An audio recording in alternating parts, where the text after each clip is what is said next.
सही कहा, शुक्रिया राम। अच्छा, अब मैं तुम्हें ये बता रहा था कि ये वो मेथड है कि जिसमें आप एक डेटा सेट को रीड करते हैं, यानी डेटा फ्रेम को रीड करते हैं। देखिए ये गूगल के नाम से डेटा फ्रेम है, ठीक है, सॉरी ये वाला, ये गूगल के नाम से डेटा फ्रेम है, ठीक हो गया। और इसमें जो दो हमारे पास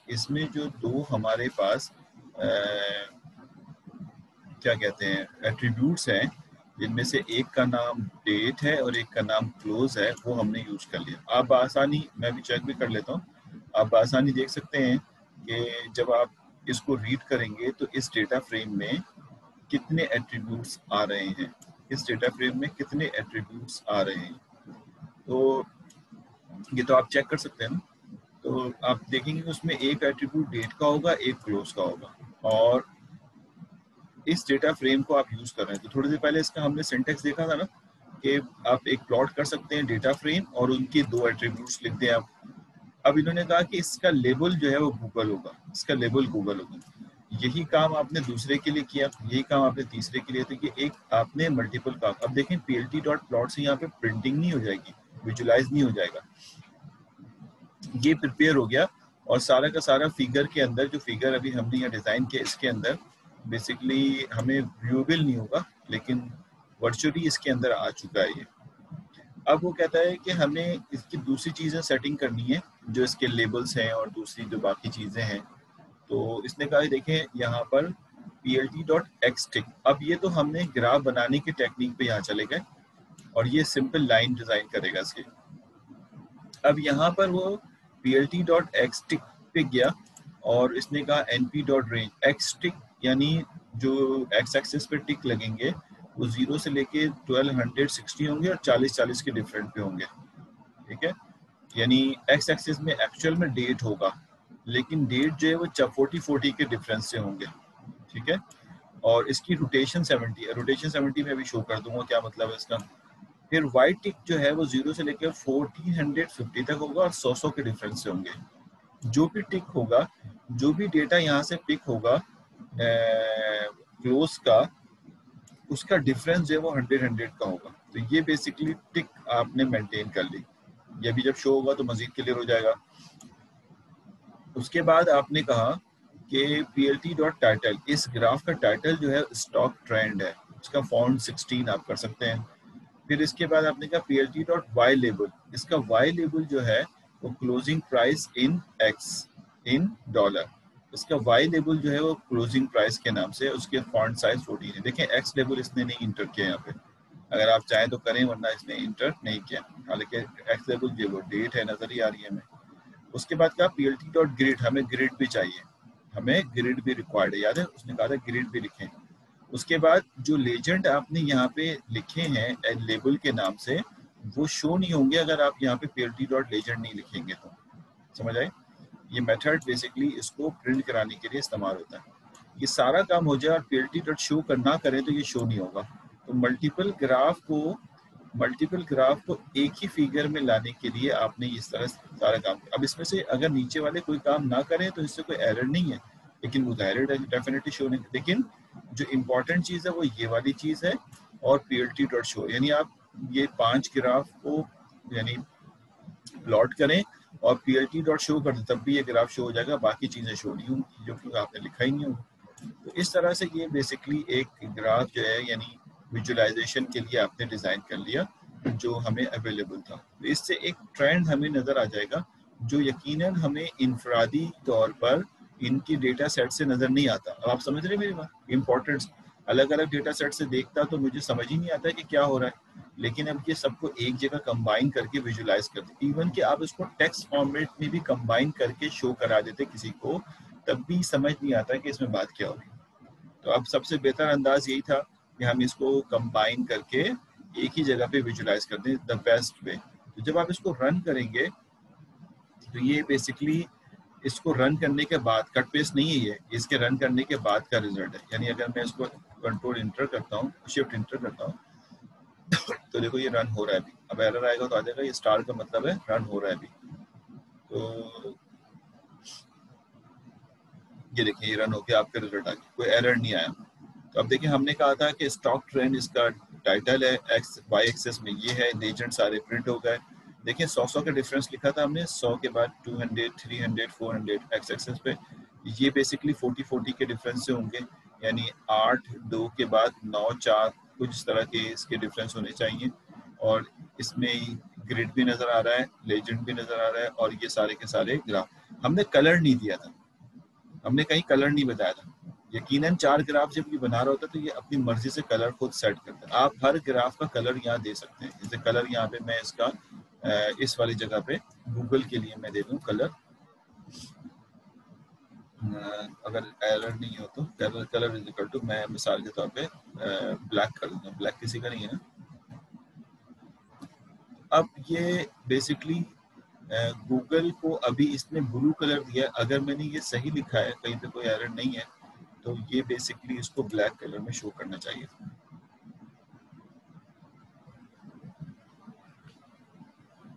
देखिए आगे ये ब्लैक में, तो हमने खुद कलर नहीं दिया था तो उसने कलर अपनी मर्जी से चूज किया। अब हमने कलर दे दिया है और आप सब में कलर दे सकते हैं, यानी अगर आप इसके ऊपर डिपेंडेंट नहीं है तो यही बात है कि अगर आप इस पर डिपेंडेंट होंगे तो वो अपनी मर्जी से सेलेक्ट, जो डिफॉल्ट में वो तो करेगा ही करेगा। जैसे अगर मैं टिक वगैरह हटा दूं तब भी वो सॉल्व तो करेगा ही करेगा। तो ये जो मैंने यहाँ पे रोटेशन दी है ना, रोटेशन 70, तो ये बेसिकली ये जो आपको टिल्ड नजर आ रहा है ना, टिल्ड हुआ हुआ, ये 70 डिग्री है। अगर मैं इसको 90 कर दूंगा ना यहाँ पे मिसाल के तौर पर, तो ये बिल्कुल स्ट्रेट हो जाएगा। यानी मिसाल के तौर पर मैं अगर इसको यहाँ पे 90 कर दूं तो जो हमारे पास एक्स एक्सिस में लिखे हुए वर्ड्स हैं वो बेसिकली देखें स्ट्रेट हो गए, 90 डिग्री बन गया एक्स एक्सिस के साथ। तो ये बेसिकली इसलिए है ताकि आपको ये बेहतर अंदाज में नजर आ जाए। ठीक है, तो ये आ गया रोटेशन। अभी यहाँ 70 थी, हम इसको 60 कर देते हैं, तो 60 की रोटेशन से ये काम कर रहा होगा। ठीक है, यहाँ तक बात समझ आ गई?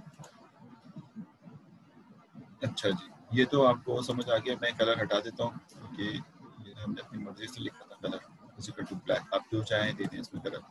तो ये बेसिकली एक एक्टिविटी थी जो हम यहाँ पे अभी थोड़ी देर पहले देख रहे थे, उसको हमने यहाँ पे सिंप्लीफाई कर लिया कि सवाल एग्जाम में कैसे आएगा या हम कैसे करेंगे। मतलब जरूरी नहीं कि एग्जाम के लिए पढ़ रहे हो, हम अगर डेटा सेट मिले तो कैसे उसको डिस्कस करेंगे। तो वो बेसिकली इस तरह से ये लाइन ग्राफ का कंपैरिजन है। अब आगे हम इसको स्टॉप में करता हूँ और शेयरिंग पे जाता हूँ मैं दोबारा से। शेयरिंग, ये काम जो यहाँ पे कोड में भी लिखा, जो कोड में लिखा था यहाँ पे पढ़ाने में ना असल में कोड मजा नहीं आता, इसलिए मैं इसको कोड पे ही ले गया था। तो यहाँ पे तो यहाँ भी मैंने एहतियातन लिख दिया है कि अगर किसी को देखना है तो यहाँ से देख सकते हैं। वो सारा कोड कट पेस्ट करके यहाँ पे मैंने उसको शो कर दिया। लेकिन यहाँ कोई चेंज होगा तो नजर नहीं आएगा, वहाँ चेंज करके रन करके देख सकते हो। ये इसका आउटपुट है जो भी हम देख रहे थे। ग्रिड हटाना है, ग्रिड इंटर करना है, कोई चेंज करना है, साइज छोटा करना है, बड़ा करना है, ये। तो this is called line graph. Line graph for comparison, without comparison, दोनों के लिए इस्तेमाल होता है। कंपैरिजन के लिए ये नजर आ रहा है आपको, विदाउट कंपैरिजन होगा तब भी आप यहाँ देख सकते हैं। ठीक है, अब अगला हमारे पास है बार चार्ट। बार चार्ट जो है बेसिकली आपसे जैसे बताया गया था कि दो चीज़ों को एक साथ कंपेयर करने के लिए इस्तेमाल करते हैं, यानी एक ही आइटम को दो लोग इस्तेमाल कर रहे हैं तो उनमें परफॉर्मेंस देखने के लिए इस्तेमाल कर रहे होते हैं। तो वो बेसिकली इस तरह से इस्तेमाल किया जाता है। यहाँ पे उसने कहा है कि the bar length inputs the value, जो बार की लेंथ होती है वो वैल्यू को इनपुट करती है। क्योंकि ये कैटेगोरिकल डेटा के लिए ज़्यादा इंपॉर्टेंट होता है कि भाई मिसाल पे स्टूडेंट 1 ने इतने मार्क्स लिए, स्टूडेंट 2 ने इतने, तो स्टूडेंट 1 स्टूडेंट 2 और इसकी जो लेंथ है वो बेसिकली उसकी वैल्यूज को शो करेगा। There are two variant of the bar chart, दो तरीके से बनाए जाते हैं, vertical bar chart and horizontal bar chart. एक वर्टिकल बार चार्ट होता है, एक हॉरिजॉन्टल बार चार्ट होता है। वर्टिकल और हॉरिजॉन्टल में फर्क क्या, ये वर्टिकल बार चार्ट है और ये हॉरिजॉन्टल बार चार्ट है। दोनों तरीके से बार चार्ट डिजाइन किए जाते हैं। while they are both, ठीक है, while they both used to compare numerical values across the categories, vertical bar charts are sometimes used to show a single variable over time. समझ आई, फर्क समझ आ गया? Normally categories के दरमियान कंपैरिजन का इस्तेमाल होता है, या फिर आप कभी ऐसा होता है कि अगर साइज कम है तो ओवर टाइम के लिए भी, यानी टाइम के बेसिस पे भी हम उसको शो कर देते हैं। 4, 5, 6, 10 के अंदर अंदर है तो हम उसको शो कर देते हैं, लेकिन इससे ज़्यादा है तो फिर आप इसको लाइन ग्राफ पे चले जाते हैं। The following diagram compares movie rating giving 2 different scores. The tomatometers, tomatometers एक वेबसाइट है जहाँ पे मूवी की रेटिंग को वो देखा है, आपको तो पता होगा। Is the percentage of the approve city who have given a positive review for the movie. The audience score is the percentage of the user who have given a score 3.5 or higher out of 5, यानी 5 में से basically rating जो है वो दी जा रही है। तो टोमेटोमीटर में है और ऑडियंस स्कोर दोनों में देख रहे हैं कि क्या इसका स्कोर जो है वो, तो ये इन्होंने भी सिर्फ समझाया है।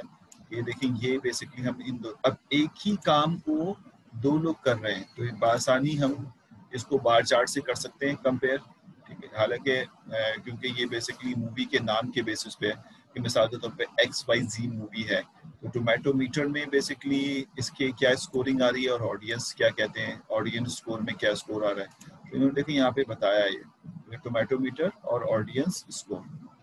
तो ये इस तरह की जो कंपैरिजन होती है एक ही चीज को दो, अब ये 3 लोग भी होते हैं ना, 3 डिफरेंट कैटेगरी से डेटा जमा कर तब भी ये बेहतर था, क्योंकि हम कहते हैं कि भाई ये एक और यहाँ पे हम किसी डिफरेंट कलर में लगा देते हैं, लेकिन जब ये ज्यादा हो जाता है तो फिर यहाँ पे ये बेहतर तरीके का कंपैरिजन का नहीं होता। तो इस वक्त 4-5 डिफरेंट मूवीज के लिए इन्होंने कंपैरिजन की है कि the shape of the water, ठीक है, ब्लैक पैंथर और सो ऑन, ये मूवीज के नाम है और 2 लोगों के दरमियान। अब सवाल ये है कि मेरे पास अगर ऐसा डेटा हो कि मैं जो हूँ वो टोमेटोमीटर से और ऑडियंस स्कोर से डेटा कलेक्ट कर रहा हूँ और मैं शो करना चाहता हूँ, तो मुझे एक्चुअली शो करना आता है। देखिए अभी आपने कोई डेटा क्लीन नहीं किया, जो मैं आपसे कह रहा था ना कि डेटा क्लीनिंग और विदाउट क्लीनिंग दोनों को शो किया जा सकता है। अभी आप कोई क्लीनिंग का काम नहीं कर रहे, आप बस विजुलाइज कर रहे हैं और देख रहे हैं कि इसके रिजल्ट्स कैसे हैं, क्या है, तो वो बेसिकली आप यहाँ पे शो कर रहे हैं। ये क्लियर हो गई ना बातें? तो ये बार चार्ट भी कंपैरिजन,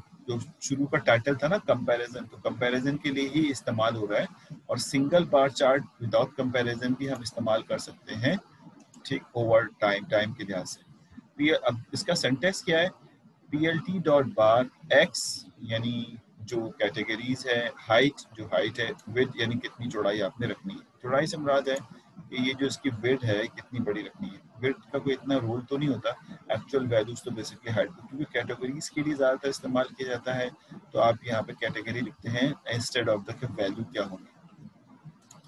तो ये बेसिकली विड्थ इसकी ऑप्शनल है, अगर आप नहीं देंगे तो एक स्पेसिफिक इसका अपना स्टैंडर्ड विड्थ होगा, वो शो कर देगा। मुझे नहीं पता कितना स्टैंडर्ड विड्थ है, वो ये शो कर देगा, ठीक है। क्रिएट अ वर्टिकल बार, और अगर आपने फॉर हॉरिजॉन्टल बार तो यूज द बार्च, BARCH, बार के साथ H यानी हॉरिजॉन्टल के लिए लगा देंगे आप, यानी बार वर्टिकल के लिए स्टैंडर्ड है, और अगर आप हॉरिजॉन्टल बनाना चाहते हो तो BARH लिख देंगे फंक्शन। तो इम्पोर्टेंट पैरामीटर्स यही है कि x जो है specifies the x coordinate of the bar, height जो है specify the height of the bar, and width जो है वो ऑप्शनल है कि specify the width of the bars, the default is 0, यानी इसकी डिफॉल्ट 0 है। 0 का मतलब ये है कि हो सकता है कि कोई थीन सी लाइन बनाता हूँ, ये तो मैंने भी डिजाइन नहीं की, देख लेंगे भी। जैसे उन्होंने यहाँ पे लिखा हुआ है PLT बार ABCD, अब देखिए ये कैटेगोरिकल डेटा ABCD, 20 इसकी हाइट है, 25 इसकी हाइट है, अब ये एक सिंपल कैटेगरी के हिसाब से जो है इन्होंने शो किया। द प्रीसीडिंग कोड क्रिएट्स यानी जो कोड है बार प्लॉट है shown in the following diagram, और शायद इसकी डायग्राम भी शो की हो, नहीं की शो, हम खुद बना लेंगे उसको वहाँ जाके, ठीक है, और एंड सो ऑन। अब ये एक्टिविटी नंबर 13 सॉल्व करनी है हमें, ठीक है। ये जो अभी हम थोड़ी देर पहले पढ़ रहे थे ना, इसका डेटा हमारे पास अवेलेबल है, टोमेटोमीटर और ऑडियंस स्कोर का, और इनका डेटा लेके हम जो है ये सॉल्व करना चाहते हैं। उससे पहले हम ज़रा इसको बार चार्ट को, जो सिंपल मेथड है इसको ज़रा ड्रॉ कर लेते हैं, ये वाला। और मैं यहाँ से इसको स्टॉप करता हूँ और मैं स्क्रीन को शेयर करता हूँ वाली,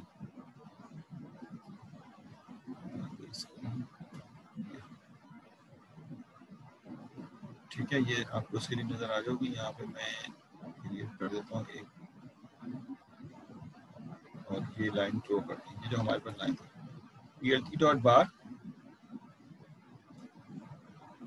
डॉट बार और abcd, इसको प्रिंट करने की कोशिश करते हैं। ये देखिए, ये जीरो जो उसने कहा था डिफॉल्ट जीरो होगा, तो ये जीरो विड्थ जो है वही है। अब अगर मैं विड्थ को मेंशन करता हूँ, मुझे नहीं पता कितना आएगा, इज इक्वल टू, अगर हम यहाँ लिख देते हैं मिसाल के तौर पर, पता नहीं एरर होगा नहीं होगा ये, अच्छा यानी अगर वन है तो ये एक दूसरे पर ओवरलैप होगा। अगर हम इसको चेक करना पड़ेगा, इसको ट्राई कर करके ना,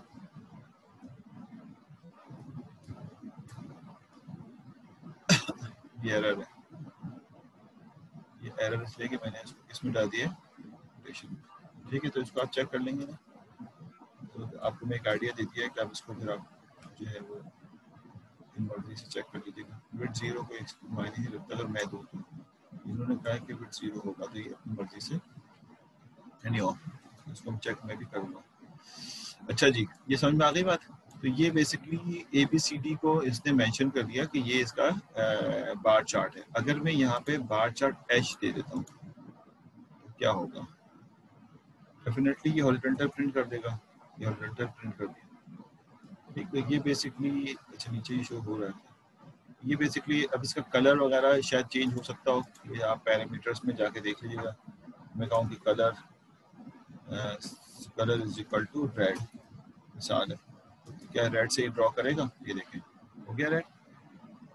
अच्छा इसके बाद ये आप चाहें इसके अलावा लेजेंड वगैरह भी अब इसके नीचे आप दे सकते हैं कि भाई इसमें इसके लेजेंड्स क्या हैं, इसका टाइटल क्या है, वो ये बिल्कुल वैसे ही चलेगा जैसे आप अभी लाइन ग्राफ, वो स्टैंडर्ड है, इसीलिए उसने पॉली प्लॉट के अंदर वो चीज़ें दिखा दी थी कि वो स्टैंडर्ड चीज़ें वैसे ही चल रही, बस आपने मेथड चेंज किया है, ठीक। अब आइए दोबारा से अपने स्लाइड्स पे।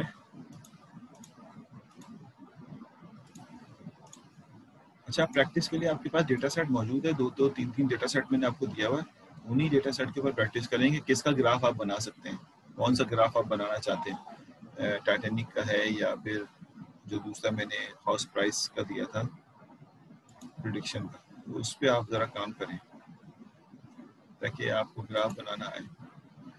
अच्छा जी, you are giving 5 movies with score from Rotten Tomatoes, ठीक है, जिसका score Rotten Tomatoes, the tomato meter is the percentage of the approved tomato meters, ठीक है। Criticize who have given a positive reviews for the movie. The audience score is the percentage of the user who have given a score 3.5 or higher out of 5. Compare these two score among the 5 movies. हमें इन 5 movies के दरमियान जो है वो basically comparison करना है। Use pandas to read the located the subfolder data read करें, फिर use matplot to create a visual appealing bar plot comparing the two score for the all 5 movies, use the movies title और फला फला, ये सारे वो steps हैं जो आपसे वो करने के लिए कह रहा है। एग्जाम में करने के लिए नहीं कहेगा, एग्जाम में आपको सिर्फ यहाँ पे ये वाले सवाल दिया जाएगा इस तरह से और डेटा सेट दिया जाएगा, और आपको फिर कहा जाएगा कि इसका आउटपुट जो है वो इस तरह शो कर दो एज इट इज। तो फिर आप वो सारे स्टेप सॉल्व करेंगे जो आपको डिजायर्ड होंगे। इसमें क्या क्या चीज़ें हैं कि भाई आपने इसके अंदर जो है वो एक्स टिक वाई टिक अगर एग्जिस्ट करता है, एक्स में सारे नाम आ रहे हैं, मूवीज कंपैरिजन आ रहे हैं, कलर आ रहे हैं, ग्रिड आ रहा है, जो भी चीज़ें वो बेसिकली आपने इसको यहाँ पे शो करना होगा, ठीक है। तो ये कंपैरिजन हो रही है 2 मूवीज की। इसको मैं स्टॉप करके कोड पे जाऊँ, स्टॉप करता हूँ और मैं कोड की तरफ जाता हूँ। कोड है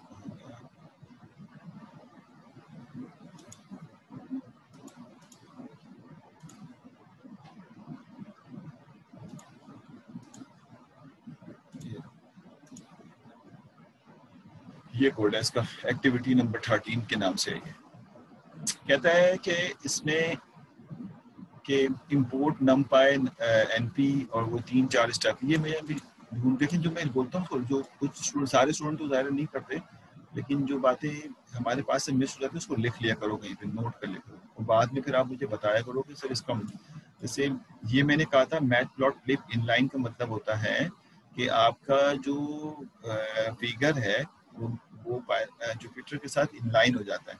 अब इनलाइन हो जाने का मतलब क्या है, ये ज़रा हमें देखना है।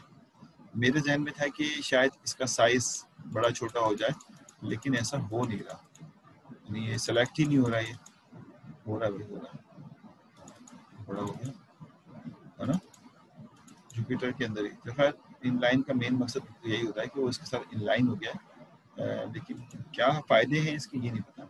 अच्छा खैर, हमने मूवी स्कोर रीड कर ली और मूवी स्कोर्स डॉट CSV से रीड किया इसको हमने, ठीक। उसके बाद कहता है कि फिगर का साइज हमने यहाँ पे दे दिया।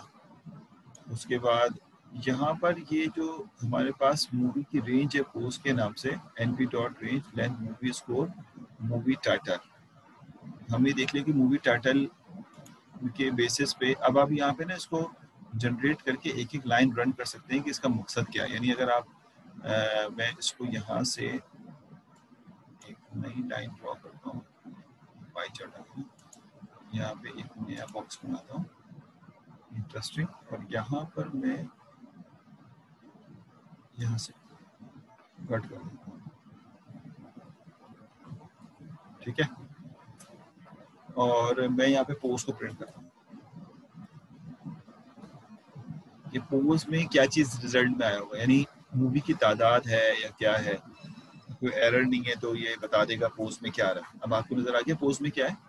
इस तरह चेक भी कर सकते हैं आप कि इसने तमाम मूवी की मतलब लेंथ ले ली और वो एक एरे में सेव हो गया कि NP डॉट रेंज, रेंज का मतलब एक अरेंज यानी एक एरे बना रहा है, और वो एरे किसका बनाया जा रहा है कि जो मूवी की बेसिकली जो टाइटल है उसकी इसकी लेंथ से एक एरे बन गया। तो 0 1 2 3 4 ये एक एरे बन गया, क्योंकि अरेंज एक एरे बनाता है, समझ में आ गई ना। तो और एरे की यहाँ पे स्टार्टिंग वैल्यू 0 से ही है, फाइनल वैल्यू लेंथ से यहाँ पे पिक कर दी इसने।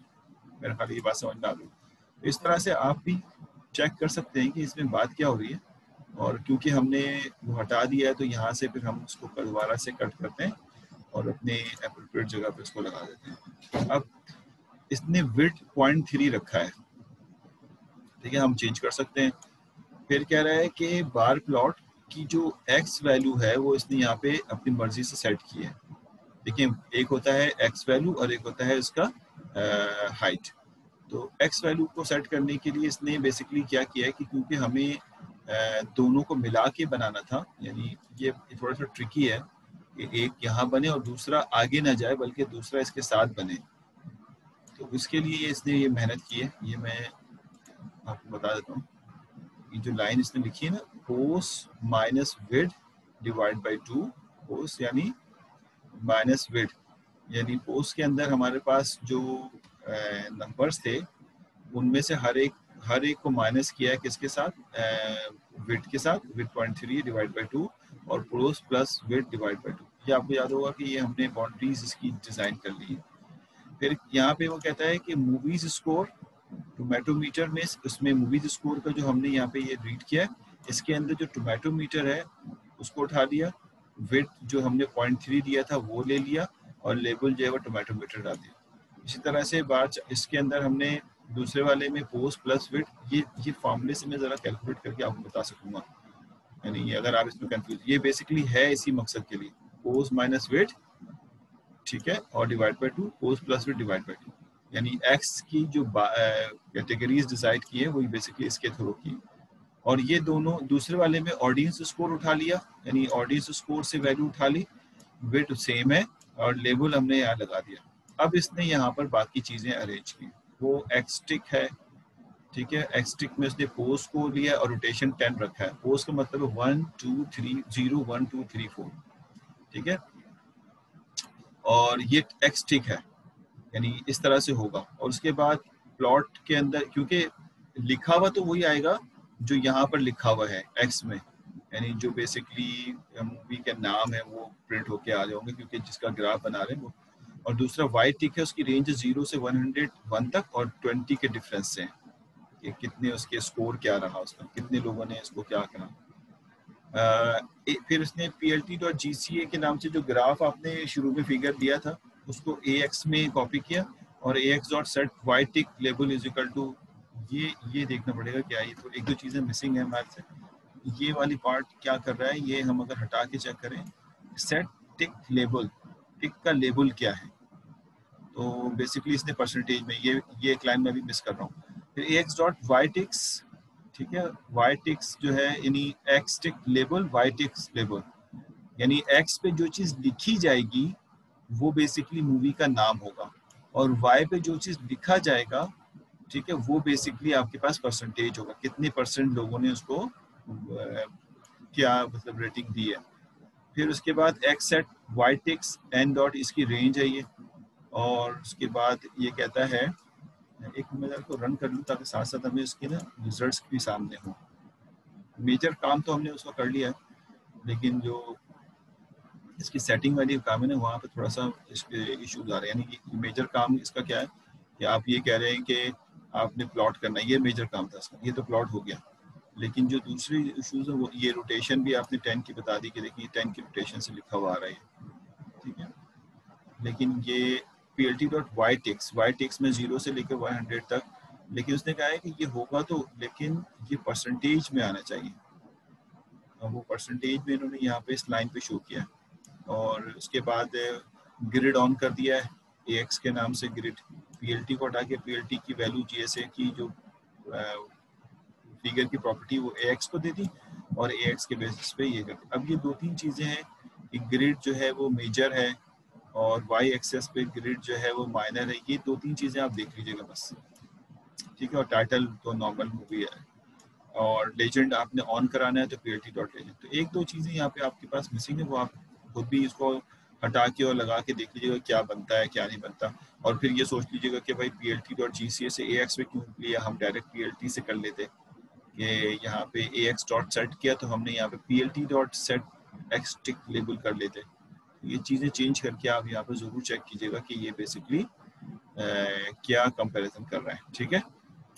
तो इसमें कोई बात पूछनी तो पूछ लो वैसे तो, ताकि क्लियर हो जाए। कुछ चीज़ें मैंने यहाँ पे आपके ऊपर छोड़ दी है, मुझे कुछ कंफ्यूजन थी, तो अगर कोई बात मसले या मिसाल में तो पूछ लीजिए, मैं वेट कर लेता हूँ।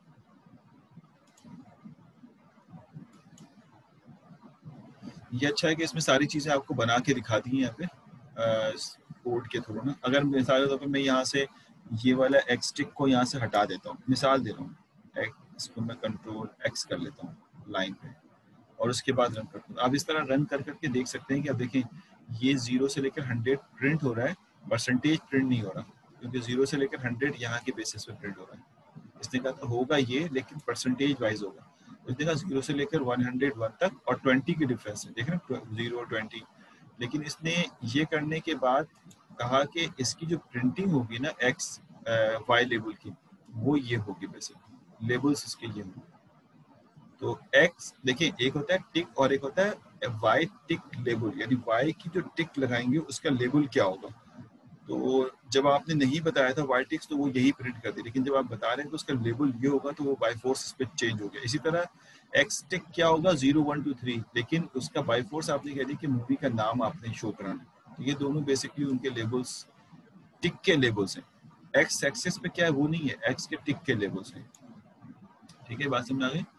और इसी तरह से आपने कहा कि यहाँ पे जो ग्रिड्स हैं उसकी वैल्यू चेंज कर दी, तो ये एक दो चीज़ें हैं, ये उतनी कोई डिफिकल्ट नहीं है, और आप ग्रिड हटा देंगे तो ग्रिड हट जाएगा यहाँ पे, और ये आपस में कंपैरिजन। अब आप किसी ऐसे डेटा को पिक करेंगे जिसमें 3 रिजल्ट आपस में कंपैरिजन हो, ताकि 3 रिजल्ट आप उसका ड्रॉ करें। तो ठीक है, ये समझ में आ गई बात है। तो इस तरह से हम बेसिकली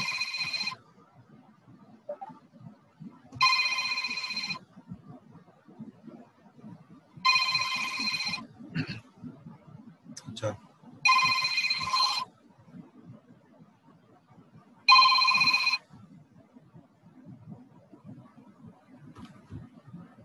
अच्छा जी, ये हो गया हमारे पास। अब आइए आगे बढ़ते हैं। कोई बात पूछनी है तो पूछ लो यहाँ तक। स्टॉप शेयरिंग, स्लाइड्स पे जाते हैं। स्लाइड पे आ गए। अब अगला हमारा टारगेट है पाई चार्ट यानी कंपोजिशन प्लॉट, ये आखिरी टॉपिक है हमारा आज का।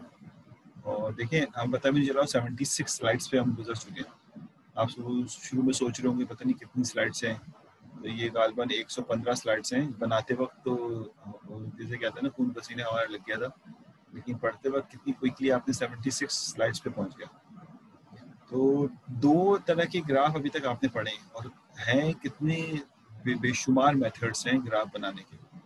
कंपोजिशन में बेसिकली कंपोजिशन, अभी हम कंपैरिजन के काम कर रहे थे नॉर्मली, अब कंपोजिशन के काम, कंपोजिशन यानी एक ही डेटा सेट के डिफरेंट चीज़ों को कंपेयर कर रहे हैं कि इसमें मिसाल तो हम यहाँ पे ये चेक करना चाहें कि हमारे यहाँ जो अभी जो महंगाई हुई है, इसमें फ्रूट्स में कितनी महंगाई हुई है, इसमें दालों में कितनी महंगाई हुई है, इसमें इस तरह दूसरे चीज़ों के अंदर कितनी महंगाई हुई है, तो उसका एक कंपोजिशन ग्राफ अगर हम डिज़ाइन करना चाहें तो कहता है composition plot are ideal if you think about the something as a part of the whole. Part of the whole, महंगाई पार्ट होल है, उसके पार्ट्स क्या है कि आप कहते हैं दालों में कितनी महंगाई हुई, गोश्त में कितनी महंगाई हुई, तो वो पार्ट्स हैं। दोबारा बता रहा हूँ, composition plot are ideal if you think about something as a part of a whole. For static data, you can use the pie chart, stacked pie chart, bar chart, stacked bar chart. Stacked bar chart कैसा होता है पता है?